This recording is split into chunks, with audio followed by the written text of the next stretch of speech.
La barrière en bois grinça quand Manon poussa le vieux madrier avec la main qui ne tenait pas sa valise. Le soleil touchait déjà presque les collines et la lumière orangée baignait la cour de terre, battue d'une ferme qui semblait fatiguée, tout comme l'homme debout sous le porche. Gérald tenait un bébé dans les bras qui pleurait doucement, de ce pleur de celui qui est déjà las de demander. Et à ses côtés, une fillette d'environ 6 ans regardait l'inconnu avec des yeux trop durs pour une enfant. La cuisine était sombre, le foyer froid, et l'odeur qui émanait de cette maison n'était pas celle de la nourriture, mais celle de l'abandon. Ce fut là, en voyant cet homme fort à genoux intérieurement, que Manon respira profondément et prononça les mots qui changeraient le destin de tous. « Si vous me laissez rester, je peux préparer le dîner. » Et ce qui semblait n'être qu'une phrase de jeune fille affamée, mes amis, se transforma en l'une des plus belles histoires que ces chemins de terre ont portées au vent.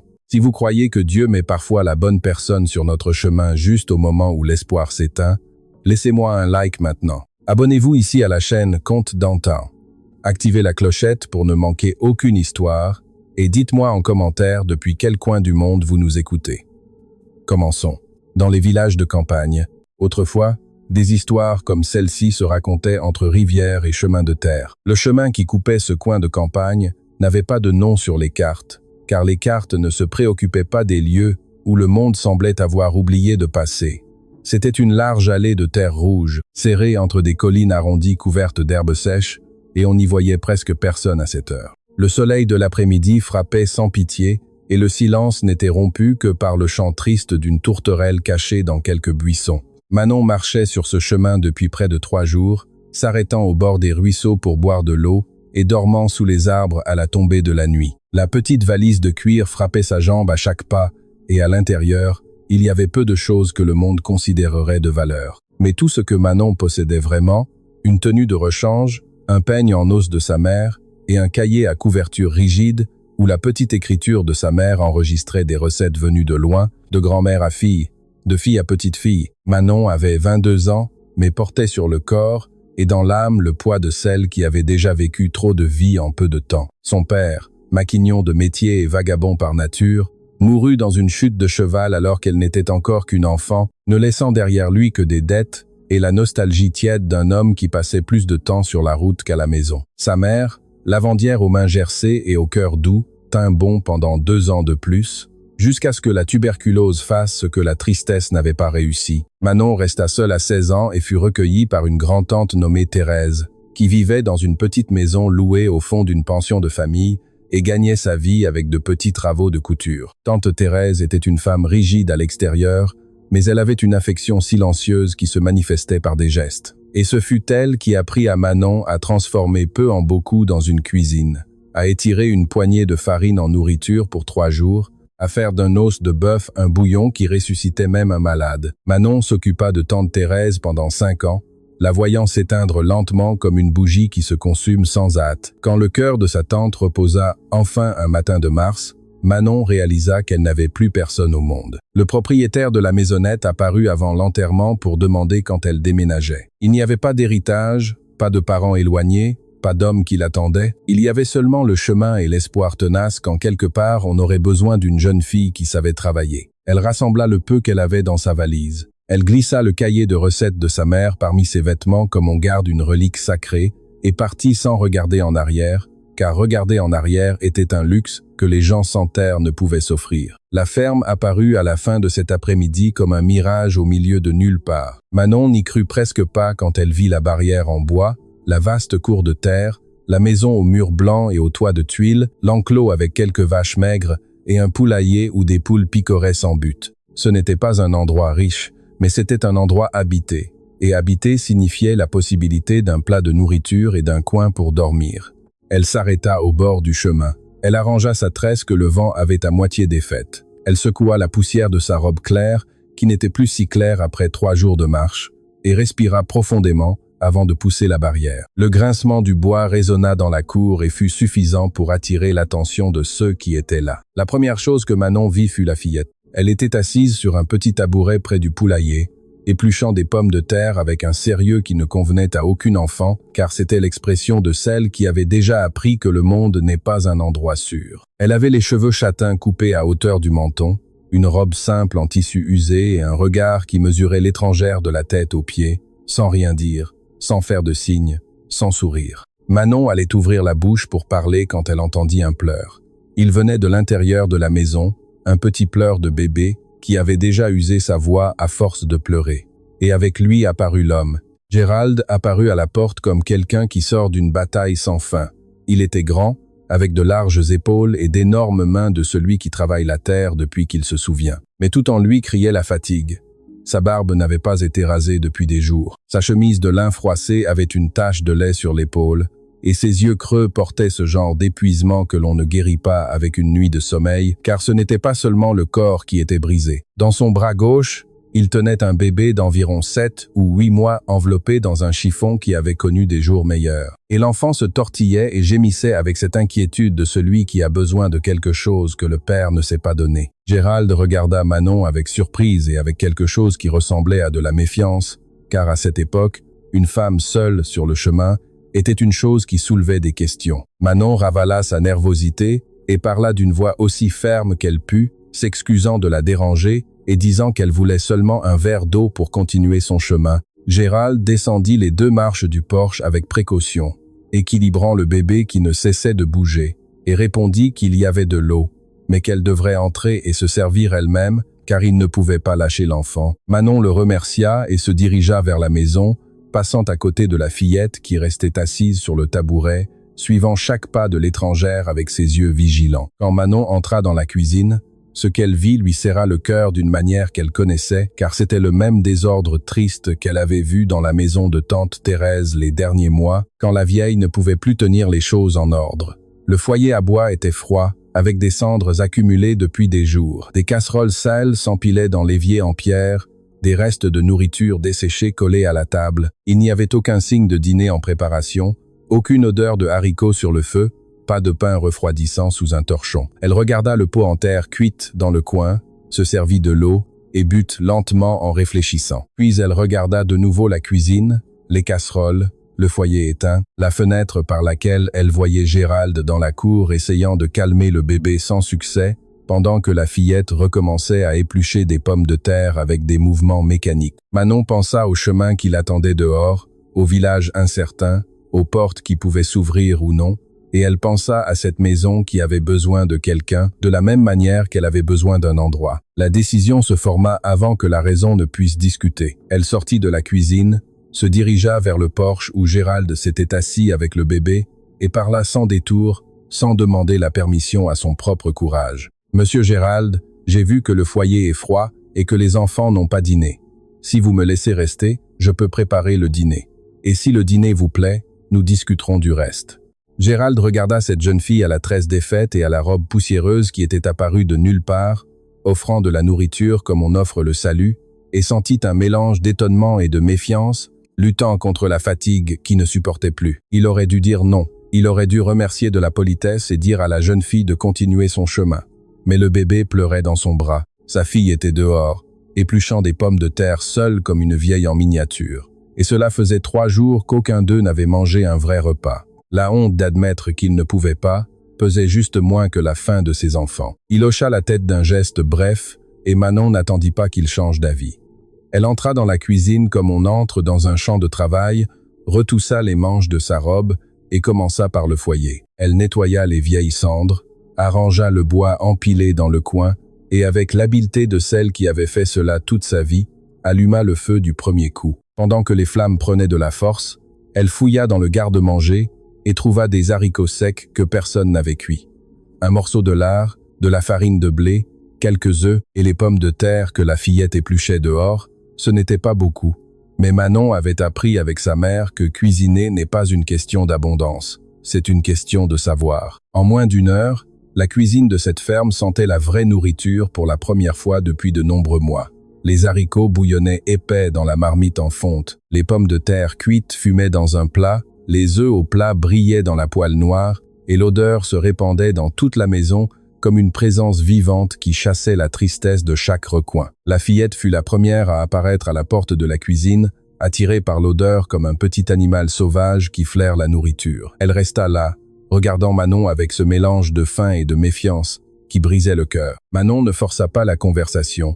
Elle arrangea simplement la table avec ce qu'elle trouva, posa 3 assiettes et servit la nourriture en silence, comme si elle faisait cela tous les jours, comme si elle appartenait à cette cuisine depuis toujours. Gérald entra avec le bébé dans les bras, s'arrêta à la porte et resta à regarder la table dressée avec une expression que Manon ne sut pas lire, mais qui semblait être de la douleur mêlée à autre chose. Il s'assit lentement, installa l'enfant sur ses genoux et regarda l'assiette comme s'il ne croyait pas que c'était réel. Ils mangèrent presque sans parler. La fillette, que Manon découvrirait s'appeler Clara, mangea tout ce qu'il y avait dans son assiette et continua de regarder la marmite avec une faim qui n'était pas seulement celle de la nourriture. Manon en servit davantage sans demander et la fillette accepta sans remercier, mais mangea chaque bouchée avec une attention qui en disait plus que n'importe quel mot. Gérald mangea lentement, mastiquant avec précaution, et Manon réalisa qu'il luttait contre quelque chose en lui, contre une émotion que les hommes de ce temps et de ce lieu ne se permettaient pas de montrer. Le bébé, qui s'était calmé avec la chaleur de la cuisine et l'odeur de la nourriture, s'endormit sur les genoux de son père, la petite bouche entr'ouverte. Et quand le dîner fut terminé et que le silence s'installa dans cette cuisine chaude, Gérald regarda Manon et dit seulement que la petite pièce du fond était vide et qu'elle pouvait rester cette nuit, qu'il parlerait le matin. Manon remercia d'un geste et rangea les assiettes.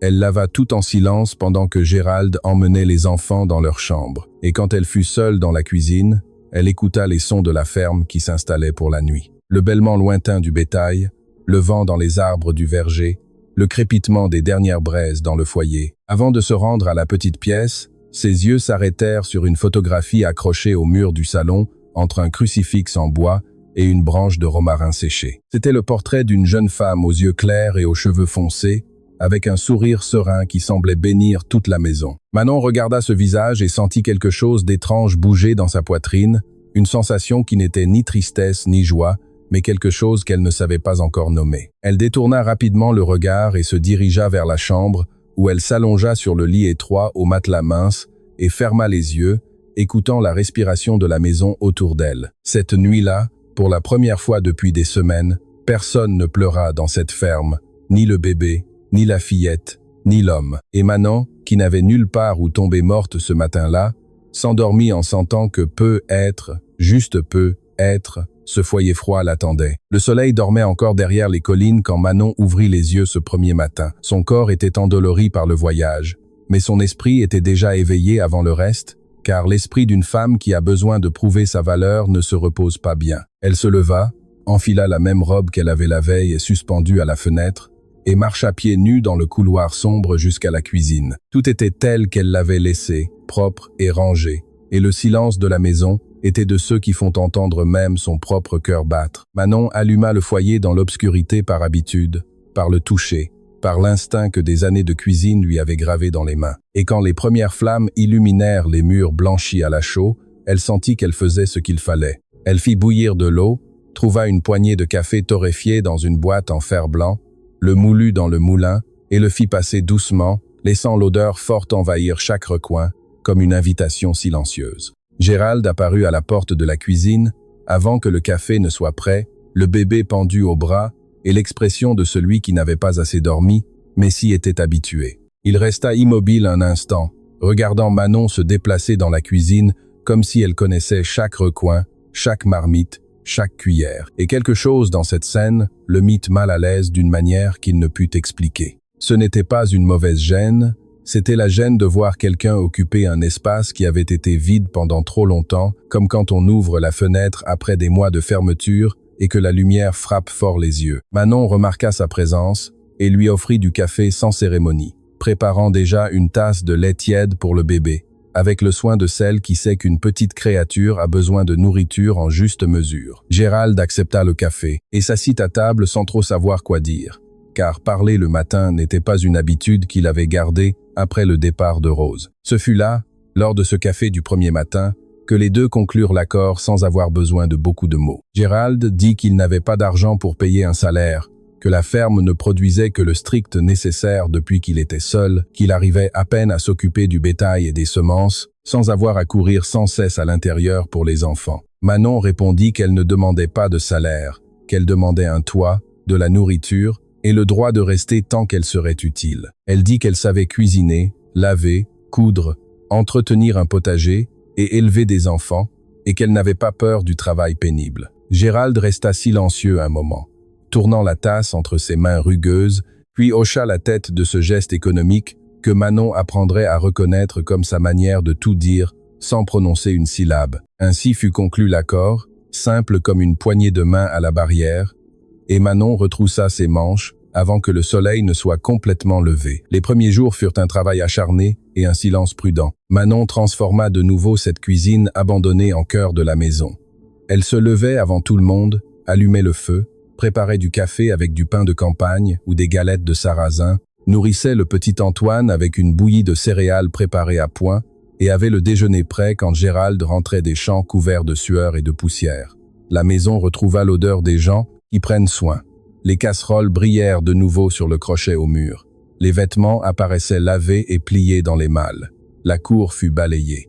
Le potager qui était redevenu une friche fut désherbé de nouveau, et peu à peu y germèrent de nouvelles pousses de choux, ciboulettes, persil et menthe que Manon planta avec des graines qu'elle avait demandées à un voyageur de passage. Gérald observait tout avec un étonnement qu'il essayait de dissimuler. Il rentrait des champs et trouvait la maison transformée chaque jour, les enfants propres et nourris, le dîner fumant sur le foyer, et ressentait une gratitude si grande qu'elle lui faisait parfois mal à la poitrine, car la gratitude, lorsqu'elle se mêle à la culpabilité, devient un nœud difficile à défaire. La culpabilité habitait en lui depuis la nuit où Rose était tombée malade. C'était une fièvre qui était arrivée sans prévenir, de celle que les gens de la campagne appelaient mauvaise fièvre et qui emportait des gens forts en quelques jours. Gérald était dans un pâturage lointain, s'occupant d'un taureau qui était tombé dans un fossé. Et quand il revint 2 jours plus tard, Rose brûlait déjà de fièvre dans son lit, les yeux vitreux, le corps tremblant sous 3 couvertures. Il chevaucha toute la nuit jusqu'au village pour chercher le médecin, mais quand ils arrivèrent à la ferme, la fièvre avait déjà fait les dégâts qu'elle voulait. Rose dura 2 jours de plus, délirant, appelant les enfants, et mourut un matin de pluie, la main de Gérald serrant la sienne. Clara était éveillée quand cela arriva. Elle avait 5 ans et vit tout depuis la porte de la chambre. Elle vit son père pleurer pour la première fois. Elle vit sa mère cesser de respirer. Et depuis ce jour, la fillette ne fut plus une enfant. C'était précisément Clara le défi que Manon n'avait pas prévu. La fillette ne criait pas, ne faisait pas de caprices, ne pleurait pas, elle faisait quelque chose de pire. Elle ignorait Manon comme si elle n'existait pas. Quand Manon servait l'assiette, Clara la poussait de côté et allait manger de la farine sèche avec ses mains, parce que la farine sèche était ce que son père lui donnait avant. Quand Manon essayait de peigner les cheveux emmêlés de la fillette, elle s'échappait sans dire un mot et allait se cacher derrière le poulailler. Quand Manon rangeait la chambre, Clara dérangeait tout à nouveau et remettait les choses au mauvais endroit où elles étaient auparavant, comme si maintenir le désordre, c'était maintenir sa mère en vie. C'était une résistance silencieuse et féroce, qui n'avait rien d'enfantin. Et Manon, qui avait déjà vu la douleur sous de nombreuses formes, reconnut là la douleur la plus dangereuse de toutes, celle de qui refuse de laisser entrer quoi que ce soit de nouveau par peur de perdre encore une fois.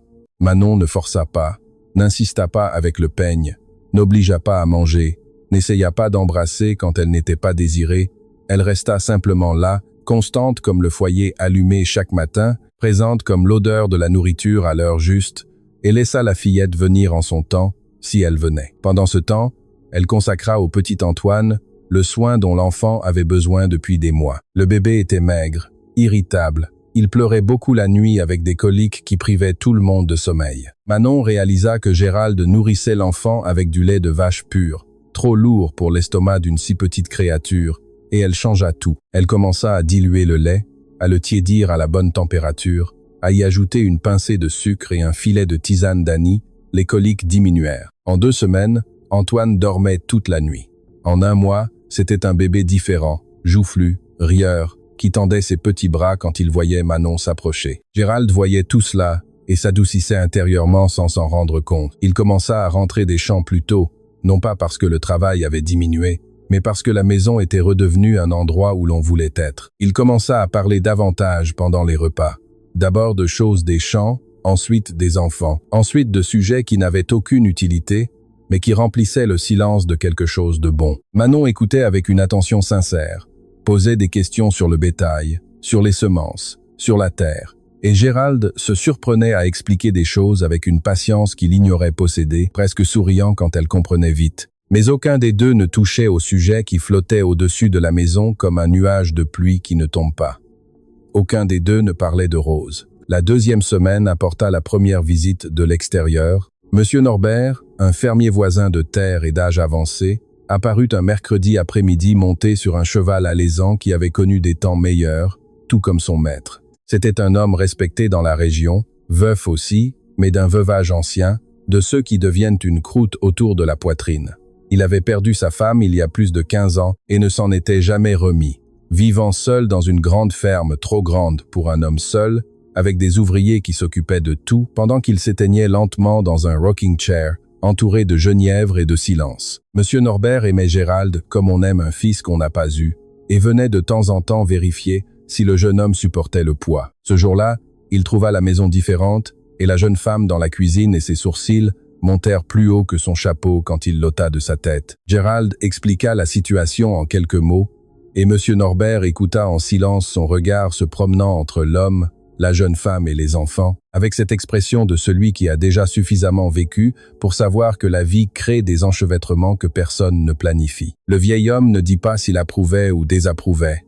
Il prit seulement le café que Manon servit. Il loua le pain de campagne d'un grognement qui était le plus proche d'un compliment qu'il put faire. Et au moment de partir, il attira Gérald à part dans la cour. Ce qu'il lui dit fut court et direct, que la jeune femme semblait être une personne de bien et que la maison était mieux qu'il ne l'avait vue depuis des mois, mais que les gens du village étaient déjà au courant parce que les marchands ambulants colportent les nouvelles plus vite que le vent et que Madame Ghislaine, la marraine de Rose, qui tenait l'épicerie sur la place, disait à qui voulait l'entendre que Gérald avait trouvé une femme avant d'avoir achevé le deuil de son épouse. Gérald sentit le sang lui monter à la tête, mais Monsieur Norbert leva la main pour demander le calme et dit qu'il n'était pas là pour juger, que chacun connaît la douleur qu'il porte et le remède dont il a besoin, mais qu'il fasse attention parce que le commérage de village est capable de détruire plus qu'une inondation. Cette nuit-là, après que Gérald se fut retiré et que la maison fut plongée dans l'obscurité, Manon s'assit sur le lit de la petite chambre du fond, le cahier de recettes de sa mère ouvert sur ses genoux. Elle tournait les pages lentement, lisant les annotations écrites au crayon d'une petite écriture penchée. Et chaque recette apportait avec elle le fantôme d'un souvenir, le gâteau à l'orange des dimanches après-midi, le riz au lait de la fête de la Saint-Jean, la bouillie de céréales que sa mère préparait quand Manon tombait malade. Au milieu du cahier, entre la recette des sablés et celle de la confiture de poire, il y avait un chouande. Le morceau de papier restant montrait qu'elle avait été déchirée à la hâte, et Manon passa son doigt sur le bord irrégulier, avec une tristesse ancienne. C'était la recette du gâteau d'anniversaire que sa mère lui préparait. Un gâteau à la crème avec du sirop de liège qui avait le goût de l'enfance et de l'appartenance à quelqu'un. La page s'était perdue lors du déménagement après la mort de la mère, ou peut être avant, Manon n'avait jamais su. Elle savait seulement que depuis que cette recette avait disparu, elle n'avait plus jamais célébré son anniversaire, car sans ce gâteau, la date n'était qu'un jour vide de plus. Elle ferma le cahier, le rangea sous l'oreiller et éteignit la lampe. C'est alors qu'elle entendit le bruit de petits pas dans le couloir, légers comme des pattes de chatte. Manon resta immobile dans son lit, retenant sa respiration et écouta les pas s'arrêter dans la cuisine. Elle attendit un instant et se leva lentement, marchant sans faire de bruit jusqu'à la porte. Ce qu'elle vit lui serra le cœur d'une manière inattendue. Clara se tenait devant la fenêtre de la cuisine, pieds nus, en chemise de nuit blanche, le visage collé à la vitre sombre, regardant dehors. La fillette ne pleurait pas, ne faisait aucun bruit, elle restait juste là, immobile, regardant vers le chemin de terre qui disparaissait dans l'obscurité, attendant.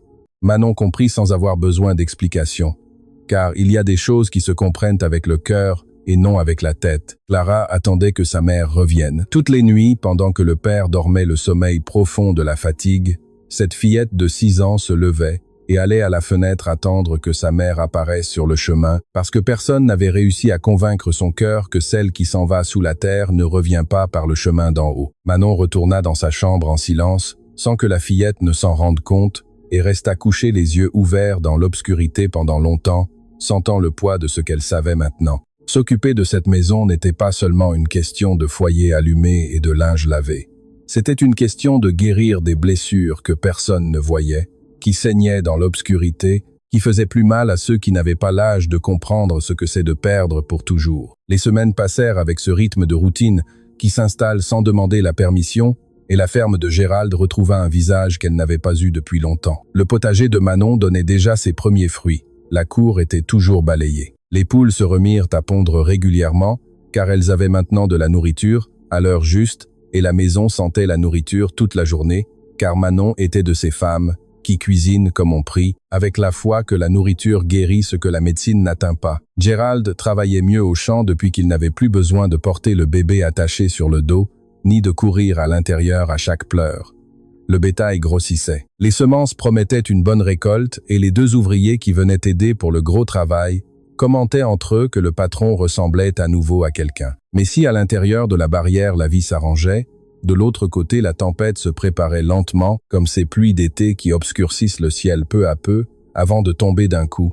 Le commérage arriva au village avant que Manon n'eût 1 mois à la ferme et il arriva de la pire des manières. C'est, à dire par la bouche de celle qui se croit propriétaire de la morale d'autrui, Madame Ghislaine, veuve de l'ancien propriétaire de l'épicerie et maintenant elle-même propriétaire du commerce et de toutes les conversations qui y passaient, avait été la marraine de Rose, marraine de baptême de Clara et se considérait gardienne de la mémoire de la défunte. C'était une femme d'une foi bruyante et d'une charité sélective, de celle qui récite le chapelet à la porte de l'église pour que tout le monde voie et parle de la vie des autres, comme si c'était un service communautaire. Quand un marchand d'ambulants qui avait croisé la jeune fille sur le chemin commenta à l'épicerie qu'il avait vu une jeune femme entrer à la ferme du veuf, Madame Ghislaine sentit qu'elle avait reçu une mission sacrée. Elle passa la semaine entière à répandre la nouvelle avec ce ton de fausse préoccupation, qui est le déguisement préféré de la médisance, disant que pauvre Rose qui était à peine refroidie et que son mari avait déjà mis une autre à sa place, que la jeune fille devait être de celles qui vont de ferme en ferme, cherchant un veuf avec des terres, que les enfants étaient élevés par une inconnue sans famille et sans référence. Le venin se répandit dans le village comme une tache d'huile dans l'eau, et quand Gérald apparut à la foire du mois pour vendre du fromage et acheter des provisions, il sentit les regards avant d'entendre les mots. Les femmes chuchotaient derrière les étals, les hommes détournaient le visage quand il passait, et même le boulanger, qui lui gardait toujours du pain frais, fit semblant qu'il n'en avait plus. Gérald n'était pas homme à se soucier de la langue d'autrui. Il avait la peau dure pour ce genre de choses. Mais quand il rentra à la ferme cet après-midi-là et vit Manon sous le porche avec Antoine dans les bras chantant doucement une berceuse pendant que le soleil lui dorait le visage, il sentit pour la première fois la peur que cette situation puisse se terminer, que la pression extérieure puisse gâcher ce qui fonctionnait à l'intérieur. Il ne dit rien à Manon à propos de la foire. Il garda sa gêne à la manière des hommes de ce temps, poussant l'inquiétude sous le travail, comme on enterre une graine, et on fait semblant d'oublier. Mais Madame Ghislaine n'était pas femme à s'en tenir au commérage.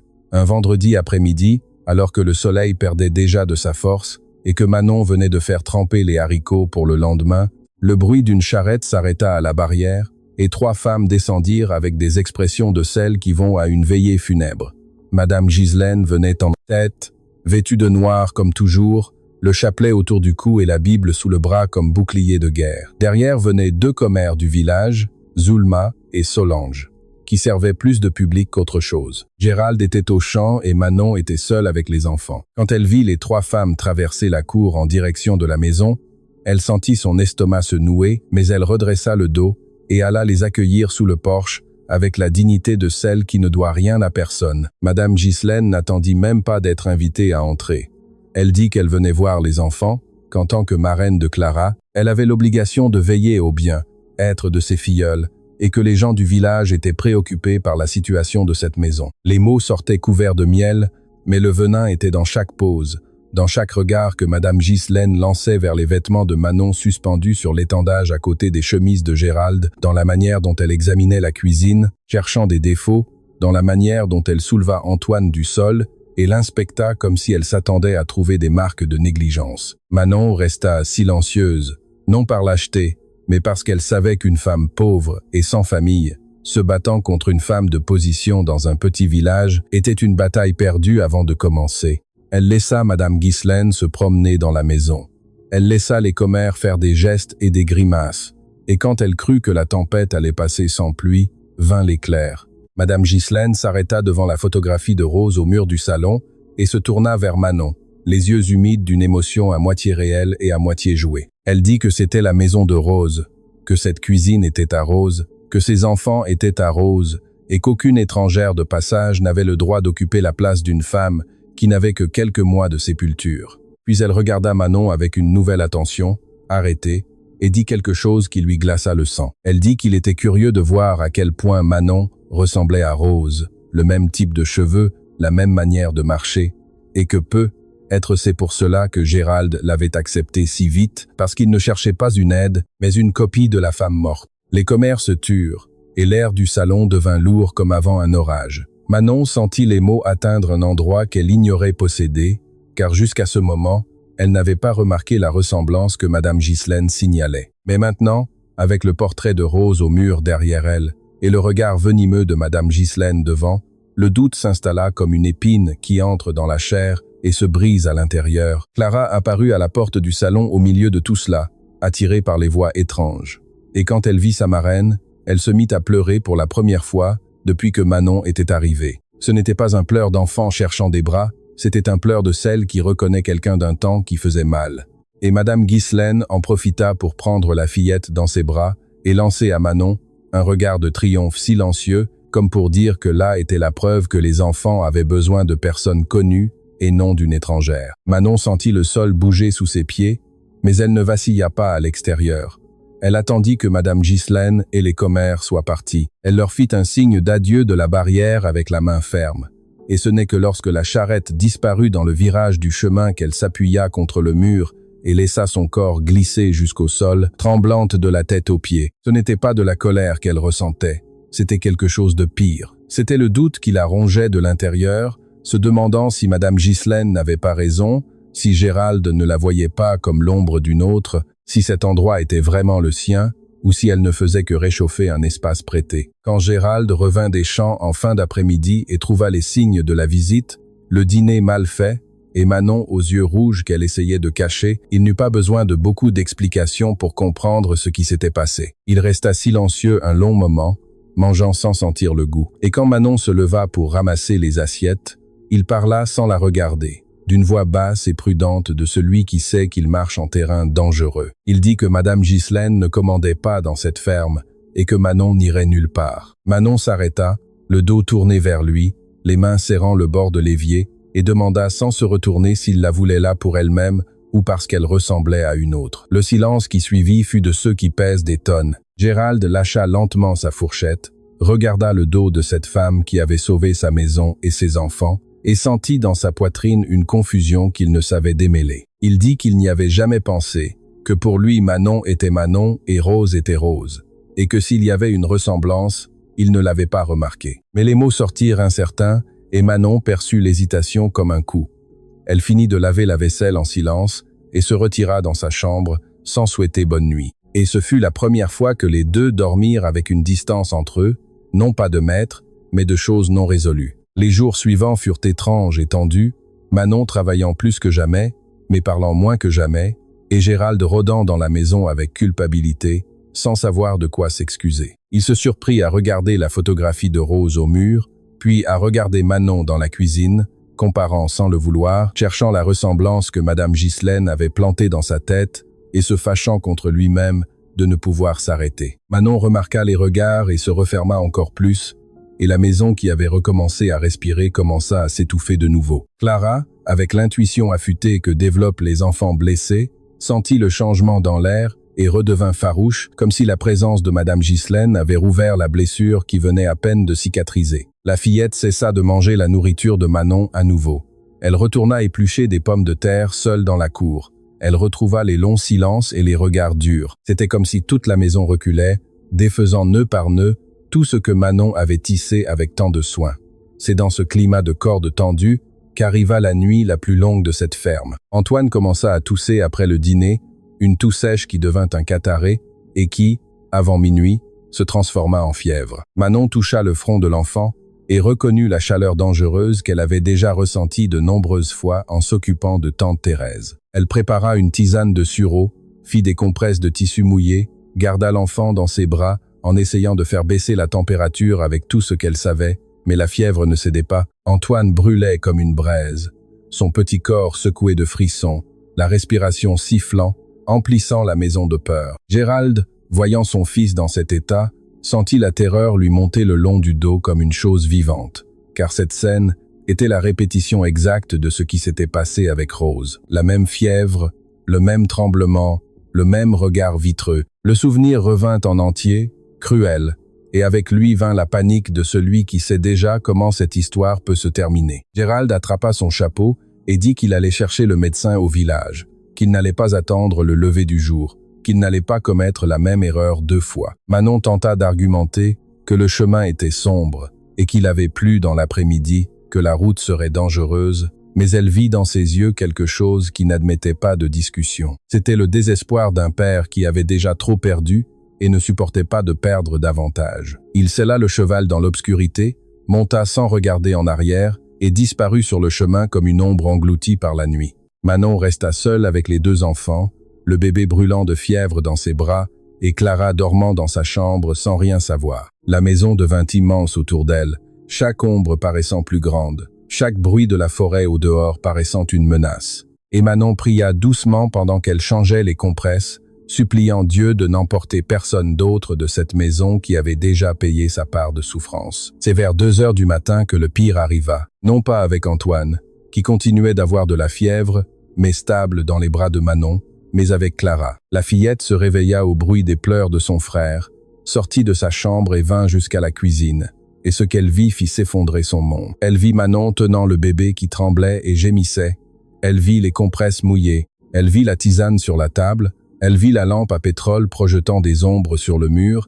Et tout cela se mélangea dans la tête d'une fillette de 6 ans avec la nuit où sa mère était morte. Le corps de Clara se figea à la porte de la cuisine. Ses yeux s'ouvrirent énormément. Et alors vint le cri, un cri aigu, déchirant, qui n'était pas de peur, mais de pure terreur. La terreur de celle qui revit la pire nuit de sa vie et ne peut séparer ce qui est passé de ce qui est présent. La fillette commença à trembler de la tête aux pieds, glissa au sol et se recroquevilla contre le mur, les bras autour de ses genoux, pleurant d'une manière qui ne ressemblait pas à un pleur d'enfant, mais à la lamentation d'un animal blessé. Manon sentit le désespoir la serrer car elle avait un bébé malade dans un bras et une fillette en panique au sol, et elle était seule au milieu de la nuit sans personne pour l'aider. Mais le désespoir est un luxe qu'une mère ne peut se permettre. Et c'est exactement ce que Manon devint à cette heure, sans s'en rendre compte, sans le planifier, sans demander la permission. Elle coucha Antoine dans le berceau avec précaution, couvrit l'enfant et s'agenouilla au sol à côté de Clara.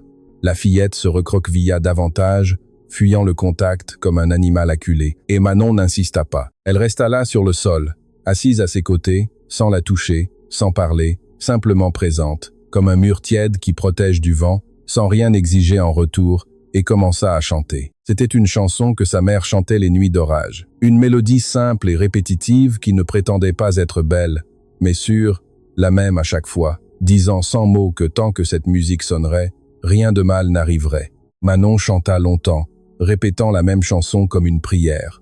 Et peu à peu, si lentement que cela se remarqua à peine, le corps de Clara cessa de trembler. Les pleurs diminuèrent, les sanglots s'espacèrent, et la fillette relâcha les genoux qu'elle serrait contre sa poitrine. À un moment qu'aucune des deux ne saurait préciser, Clara posa sa tête sur l'épaule de Manon.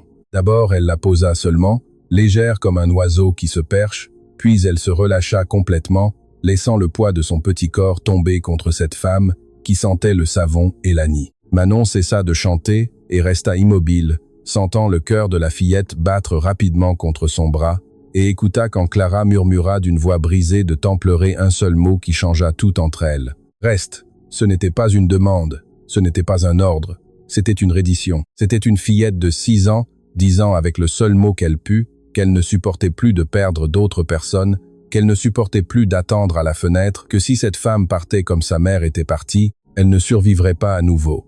Manon serra la fillette contre sa poitrine et pleura avec elle en silence, car il y a des douleurs qui ne passent que lorsqu'on les partage avec quelqu'un qui comprend. L'aube les trouva toutes les deux endormies sur le sol de la cuisine, appuyées contre le mur, Clara enroulée sur les genoux de Manon comme un chiot qui a enfin trouvé refuge. Antoine dormait dans le berceau à côté, la respiration plus calme, la fièvre visiblement plus basse. C'est ainsi que Gérald les trouva quand il arriva avec le médecin du village, presque au lever du soleil, trempé de pluie et de boue, le cheval épuisé, il s'arrêta à la porte de la cuisine et resta à regarder cette scène sans pouvoir bouger, car ce qu'il voyait n'était pas une employée s'occupant d'enfants qui n'étaient pas les siens, c'était une mère tenant ses enfants comme s'ils étaient la chose la plus précieuse au monde. Le médecin examina Antoine, dit que c'était une angine, que la fièvre allait céder avec les tisanes et les compresses que Manon faisait déjà, que la jeune fille avait bien agi et que l'enfant irait mieux dans quelques jours. Gérald remercia le médecin, paya la visite avec du fromage et du beurre, car l'argent manquait, et quand ils furent de nouveau seuls, il regarda Manon avec une clarté qu'il n'avait pas ressentie depuis la mort de Rose.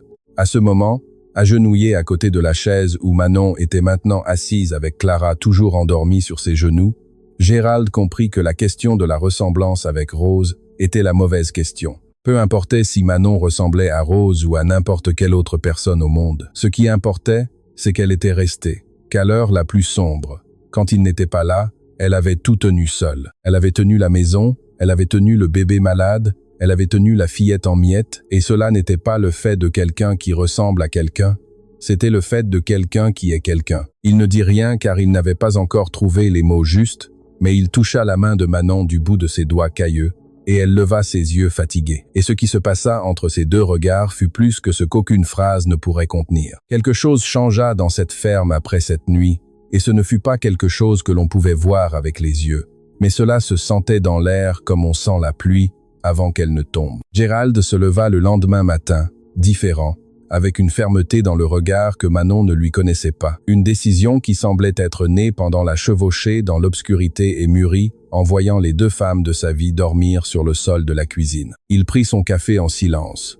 Il regarda Clara, qui pour la première fois depuis des semaines, s'assit à côté de Manon à table et mangea son pain de campagne sans se plaindre. Il regarda Antoine, qui montrait déjà une amélioration dans son berceau avec des joues moins rouges, puis se leva, mit son chapeau et dit qu'il allait au village régler quelques affaires. Il n'expliqua pas de quelles affaires il s'agissait, et Manon ne demanda pas, car elle avait appris que Gérald était un homme qui parlait par des actes et non par des promesses. Ce que Gérald fit ce matin-là fut su du village entier avant midi. Il se rendit directement à la chapelle et chercha le curé Bernard, un homme mince aux cheveux blancs et aux yeux doux, qui connaissait Gérald depuis l'enfance et avait baptisé ses deux enfants, célébré son mariage avec Rose et confié son corps à la terre. Gérald s'assit sur le banc du fond de l'église vide et raconta tout au curé avec l'honnêteté brute de celui qui ne sait pas enjoliver les choses. Il lui parla de Manon, de l'arrangement de travail, de l'amélioration des enfants, de la visite de Madame Ghislaine et des commérages. Et il lui raconta aussi, d'une voix plus basse et les mains serrant son chapeau sur ses genoux, qu'il ressentait pour cette femme quelque chose qu'il ne s'attendait pas à ressentir de nouveau et qu'il ne savait pas s'il avait le droit de ressentir. Le curé Bernard écouta tout sans interrompre, comme le font les hommes qui ont appris qu'écouter est plus important que conseiller. Et quand Gérald eut terminé, le curé resta un moment silencieux, regardant le crucifix de l'autel, avant de parler. Ce que le curé dit fut simple, et Gérald porta ces mots pour le reste de sa vie. Il dit que le deuil n'est pas une prison et que Dieu n'a pas inventé la nostalgie pour empêcher quiconque de vivre. Qu'honorer ceux qui sont partis, ce n'est pas se flétrir avec eux, c'est rester debout en prenant soin de ce qui reste. Il dit que Rose avait été une bonne épouse et une bonne mère, mais qu'elle était avec Dieu et que les enfants étaient sur terre, ayant besoin de soins vivants et non d'un hommage mort. Il dit que si Manon était une femme de bien, et si Gérald ressentait dans son cœur ce qu'il disait avec sa bouche, alors qu'il fasse les choses correctement, qu'il l'épouse devant Dieu et la communauté, qu'il lui donne le respect d'une épouse et non la honte d'une personne sans statut officiel. Gérald sortit de l'église le cœur plus léger qu'il n'y était entré et se rendit à la deuxième visite du jour. Il arrêta la charrette devant l'épicerie de Madame Ghislaine, alors que l'affluence était à son comble, avec une demi-douzaine de personnes achetant et discutant sur le trottoir. Madame Ghislaine le vit arriver et se redressa derrière le comptoir, prête à l'affrontement qu'elle savait venir.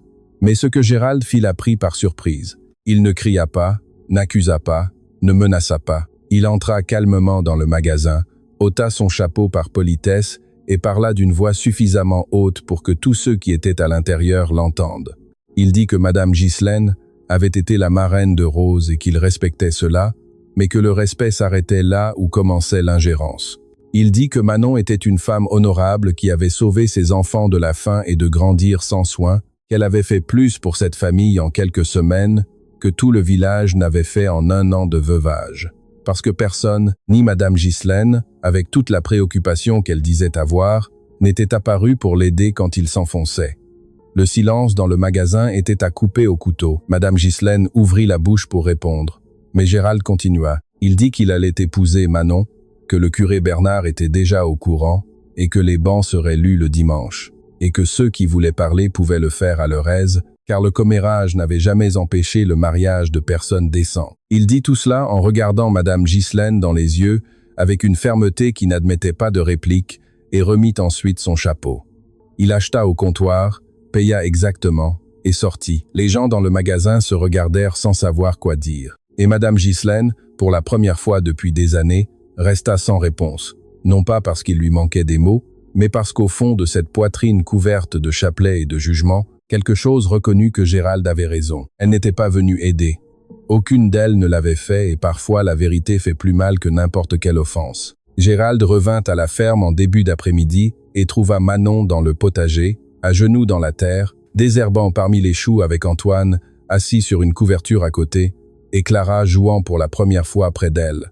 Pas avec elle, mais près, ce qui était déjà une énorme conquête. Il descendit de la charrette, marcha jusqu'au potager et resta à regarder cette scène un instant, l'enregistrant dans sa mémoire, car il savait qu'il était sur le point de tout changer et il voulait se souvenir de ce que c'était avant que cela ne change. Manon leva les yeux et vit quelque chose de différent sur son visage, une légèreté qu'elle ne lui connaissait pas, et elle resta à attendre sans se lever, les mains sales de terre et le cœur battant sans en connaître la raison. Gérald s'agenouilla devant elle, là, dans le potager, entre les plants de choux et de ciboulette, avec l'odeur de la terre humide montant tout autour, et parla de la seule manière qu'il savait, sans fioriture, sans discours, sans genoux à terre, comme dans les romans qu'il n'avait jamais lus.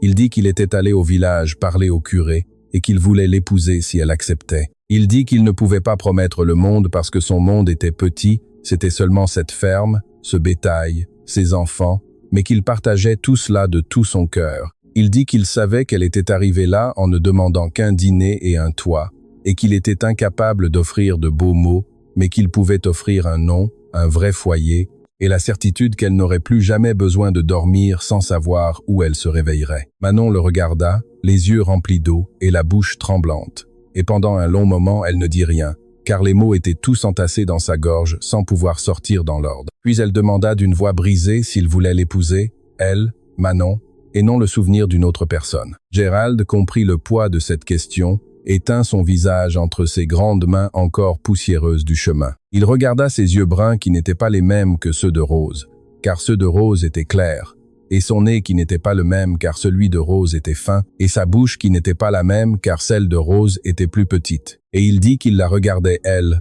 seulement elle, que c'était Manon qui avait rallumé le foyer de sa maison. C'était Manon qui avait appris à son fils à dormir. C'était Manon qui avait tenu sa fille sur le sol de la cuisine quand le monde s'effondrait, et que c'était avec Manon qu'il voulait vieillir sous ce porche. Elle dit oui sans prononcer le mot, car le oui sortit sous forme de pleurs et de rires en même temps. Et Clara, qui était suffisamment proche pour tout entendre, regarda de loin avec ce sérieux qui était sa marque de fabrique. Manon regarda la fillette et tendit sa main sale de terre, sans obliger, sans tirer, seulement offrant comme elle l'avait fait depuis le premier jour. Clara resta immobile un instant qui sembla durer tout le temps du monde, puis elle marcha lentement, pas à pas, et tint la main de Manon avec ses petits doigts serrant fort. Elle ne dit rien, elle n'en avait pas besoin. Gérald regarda les deux mains entrelacées et sut que c'était la bénédiction qui manquait, plus importante que celle du curé, plus importante que celle du village entier. Le mariage fut fixé pour 3 semaines plus tard. Assez de temps pour les bans et pour que Manon couse une robe décente avec du tissu que Gérald acheta au village. Le curé Bernard lut les bans les 2 dimanches suivants et personne ne se présenta pour s'y opposer. Bien que Manon fût sûre que Madame Ghislaine serait au premier rang pour faire objection, mais Madame Ghislaine n'apparut pas à l'église les 2 dimanches. Et Manon apprit plus tard, par la bouche de Monsieur Norbert, que la propriétaire de l'épicerie s'était tue depuis le jour où Gérald lui avait parlé et que certaines des commères avaient commencé à changer de ton, disant qu'après tout le veuf avait raison et que personne n'était allé l'aider quand il en avait besoin.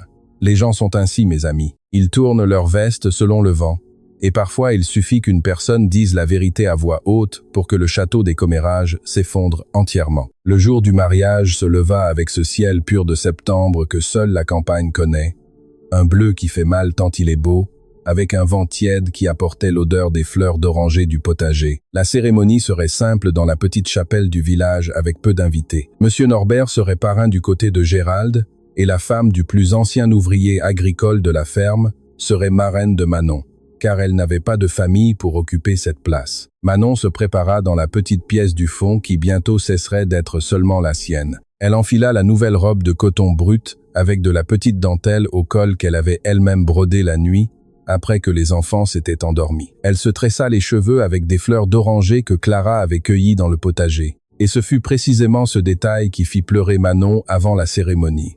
Les fleurs étaient apparues sur son lit tôt le matin, sans mots, sans explication. Mais Manon savait que c'était Clara, car personne d'autre ne se réveillait avant le soleil dans cette maison. Dans l'église, Gérald attendait avec le costume qui ne sortait de la malle qu'en occasion spéciale. Le même qu'il avait porté pour épouser Rose, et il ne le cacha pas ni ne s'en excusa, car pour Gérald, porter ce costume n'était pas répéter le passé, c'était démontrer que la vie continue sur les mêmes fondations et que cela n'enlève rien à personne. Quand Manon entra dans la chapelle, tenant un bouquet de fleurs des champs avec Clara marchant à ses côtés, avançant la tête haute, car elle n'avait pas de père pour lui donner le bras, mais elle avait la dignité de marcher seule. Gérald sentit ses yeux lui brûler, et n'en eut pas honte. Le curé Bernard célébra la cérémonie avec des mots qui parlaient de recommencer et de courage, de mains qui s'étendent dans l'obscurité et en trouvent d'autres. Et quand il les déclara mari et femme, Clara, assise au premier banc avec Antoine sur ses genoux, fit quelque chose que personne dans cette église n'attendait. Elle sourit, un petit sourire, presque invisible, mais qui était le premier sourire de cette fillette en plus d'1 an. Et ceux qui la virent sentirent que là, il se passait quelque chose qui allait au-delà d'un mariage. C'était une famille qui se reconstruisait avec un fil nouveau sur une vieille toile. La fête eut lieu à la ferme avec la table dressée dans la cour à l'ombre du grand arbre, nourriture simple et abondante que Manon avait préparée les jours précédents avec l'aide des voisines qui avaient finalement accepté la situation. Il y eut du riz de fête, du poulet en sauce, une potée de légumes, du pain d'épices, du sirop de liège et du café filtré à l'heure. Les quelques invités mangèrent et discutèrent jusqu'au coucher du soleil, et quand ils partirent, la ferme resta dans ce bon silence d'une maison remplie de paix. Manon rangeait les assiettes dans la cour quand elle sentit quelqu'un tirer le bord de sa robe. Elle baissa les yeux et vit Clara avec un papier plié à la main, le lui tendant avec cette solennité qu'ont les enfants quand ils font quelque chose qu'ils considèrent très important. Manon s'agenouilla et prit le papier. Elle le déplia lentement, et ce qu'elle y trouva lui fit fléchir les jambes. C'était une recette écrite d'une écriture ronde et hésitante de fillette qui apprend encore, pleine d'erreurs et de taches d'encre, mais parfaitement lisible. Gâteau à la crème avec sirop de liège. Manon regarda Clara sans comprendre, le cœur battant si fort qu'il semblait vouloir sortir de sa poitrine. Et la fillette expliqua de cette manière précipitée des enfants, qui ont beaucoup à dire et peu de pratique pour le dire. Elle raconta qu'elle avait vu Manon regarder le cahier de recettes de nombreuses nuits, passant son doigt sur cette page déchirée, et qu'un jour elle avait demandé à Madame Ghislaine à l'épicerie si elle connaissait la recette du gâteau à la crème avec sirop de liège, parce que Madame Ghislaine avait un vieux cahier de recettes qui était celui de sa mère. Madame Ghislaine, que personne n'attendait à aider en quoi que ce soit, chercha dans le cahier. Elle trouva une recette similaire et la dicta à Clara pour qu'elle la copie un après-midi où la fillette était allée au village avec Gérald. La fillette avait gardé le papier sous son oreiller pendant des jours, attendant le bon moment, et elle décida que le mariage était le moment, car un mariage est un jour de cadeau, et c'était le cadeau qu'elle voulait donner. Manon tint ce papier comme on tient une relique sacrée, et les larmes tombèrent sans demander la permission, épaisses et chaudes, mouillant sa nouvelle robe et la recette, et les mains de Clara qu'elle serra entre les siennes. Ce n'était pas seulement une recette, mes amis, c'était le pont qui manquait. C'était la fillette qui disait qu'elle acceptait Manon non pas comme substitut de sa mère, mais comme quelqu'un de nouveau à aimer. C'était la page manquante dans le cahier et dans la vie. Et c'était Madame Ghislaine là, bas au village, avec tous ses défauts et toute sa langue acérée, montrant qu'en dessous du jugement existe parfois un cœur qui sait faire ce qu'il faut quand un enfant le demande. Gérald trouva les deux embrassés dans la cour, Manon à genoux tenant Clara contre sa poitrine, les deux pleurant et riant, et il s'agenouilla près d'elle et les enveloppa dans une étreinte qui incluait aussi Antoine dormant dans le berceau et la mémoire de Rose, qui n'avait pas besoin d'être oubliée pour que la vie continue. Les mois qui suivirent le mariage furent faits d'apprentissage et de liens qui se resserraient. Manon cessa d'être la jeune fille qui aidait et devint la maîtresse de la maison, celle qui décidait du menu, qui gérait le garde-manger, qui négociait le prix du tissu à l'épicerie, qui donnait son avis sur où semer et quand récolter. Gérald découvrit que partager les décisions n'était pas une faiblesse. C'était de l'intelligence, car Manon avait un sens pratique qu'il admirait et un courage de prendre des risques qu'il n'aurait pas eu seul. La ferme grandit pendant ces mois, comme elle n'avait pas grandi depuis des années. Ils achetèrent plus de poules, agrandirent le potager, vendirent du fromage au marché, avec un bénéfice qui permit de réparer le toit et de remplacer les vieilles fenêtres par des fenêtres en verre qui laissaient entrer le soleil le matin. Antoine grandit fort et en bonne santé. Il devint un enfant éveillé qui courait derrière les poules et appelait Manon maman avec la naturalité de celui qui n'avait jamais connu d'autre. Clara s'ouvrit lentement comme une fleur qui a besoin de temps et de patience, et peu à peu cessa d'être la vieille fillette qui épluchait des pommes de terre en silence pour redevenir une enfant jouant dans le potager, inventant des histoires, riant de choses bêtes. Et une nuit de pleine lune, Manon réalisa que Clara n'allait plus à la fenêtre de la cuisine attendre que sa mère revienne. La fillette dormait toute la nuit, tranquille. Et cela fut la plus grande victoire que Manon conquit dans cette maison, plus grande que n'importe quelle récolte ou réparation. Monsieur Norbert, le voisin qui vivait seul à ruminer son propre veuvage, commença à fréquenter la ferme plus régulièrement après le mariage. Il venait pour le déjeuner du dimanche que Manon préparait avec un soin de fête et restait tout l'après-midi sous le porche à discuter avec Gérald et à jouer avec les enfants d'une manière maladroite de celui qui n'a pas l'habitude, mais qui en a envie. Manon remarqua que le vieil homme changeait, que la cohabitation avec une famille vivante dégelait quelque chose en lui, que la solitude avait endurci. Lors d'un de ces dimanches, M. Norbert confessa à Gérald d'une voix nouée par le genièvre et l'émotion qu'il s'était trompé en s'enfermant dans le deuil pendant tant d'années, que son épouse n'aurait pas voulu le voir se consumer seul dans une maison trop grande, et que voir Gérald avoir le courage de recommencer avait été une gifle et une leçon en même temps. Gérald ne dit rien, il remplit seulement le verre du vieil homme une fois de plus, car à la campagne, il y a des choses qui se disent mieux dans le silence partagé que dans n'importe quel discours. 1 an et demi après le mariage, un après-midi d'été où la chaleur faisait trembler l'air au-dessus de la terre, Manon appela Gérald à s'asseoir sous le porche et lui annonça, les mains tremblantes sur ses genoux, qu'elle attendait un enfant. Gérald resta immobile un instant, avec l'expression vide de celui qui reçoit une nouvelle trop grande pour que le visage la contienne. Et puis il sourit d'une manière que Manon ne lui avait jamais vue auparavant. Un sourire entier, sans ombre, sans réserve, sans aucun fantôme derrière. Il l'étreignit là même sous le porche avec la force de celui qui embrasse la preuve que la vie ne s'était pas rendue avec lui. Et Manon sentit dans l'étreinte de ses bras que la question de la ressemblance avec Rose était morte une fois pour toutes, ensevelie par tout ce qu'ils avaient construit ensemble. La créature naquit au printemps suivant, un garçon qu'ils appelèrent Antonin, en l'honneur du père de Manon, que le chemin avait emporté avant l'heure, mais qu'elle n'oublia jamais. Madame Ghislaine envoya en cadeau un ensemble de petits vêtements tricotés à la main, avec une courte note qui disait seulement pour l'enfant, avec des vœux de santé. Et Manon garda cette note avec la recette que Clara avait copiée, car c'était des preuves que les gens peuvent changer quand le temps et la vérité font leur travail. Les années passèrent avec la hâte qu'ont les années quand la vie est vécue pleinement. Antoine grandit et devint un jeune homme travailleur qui aidait son père au champ, avec la même dévotion silencieuse que Gérald. Clara devint une jeune femme jolie et studieuse qui apprit à lire avec le curé Bernard et ensuite enseigna aux enfants du voisinage sous le grand arbre de la cour, car le village n'avait pas d'école et elle décida de le faire. Antonin, le plus jeune, grandit en entendant qu'il avait 2 parents au ciel, l'aïeul Maquignon et tante Rose qui veillait sur les étoiles, et il ne sentit jamais que cette famille rapiécée était moins une famille que n'importe quelle autre. La ferme prospéra jusqu'à devenir la plus grande de la région, avec de bonnes pâtures, du bétail gras, un potager qui donnait des fruits toute l'année, et une grande maison aux fenêtres ouvertes, où il y avait toujours du monde à table et de la nourriture sur le foyer. Monsieur Norbert passa ses dernières années à fréquenter cette maison comme s'il était un grand-père de substitution. Et quand il mourut de vieillesse une nuit d'hiver, ce fut Gérald qui s'occupa de l'enterrement et Manon qui cuisina pour la veillée funèbre. Car une vraie famille n'est pas seulement celle du sang. Bien plus tard, quand les cheveux de Gérald étaient devenus complètement blancs et que les mains de Manon portaient déjà les marques de toute une vie de travail, les deux s'assirent sous le même porche où tout s'était décidé.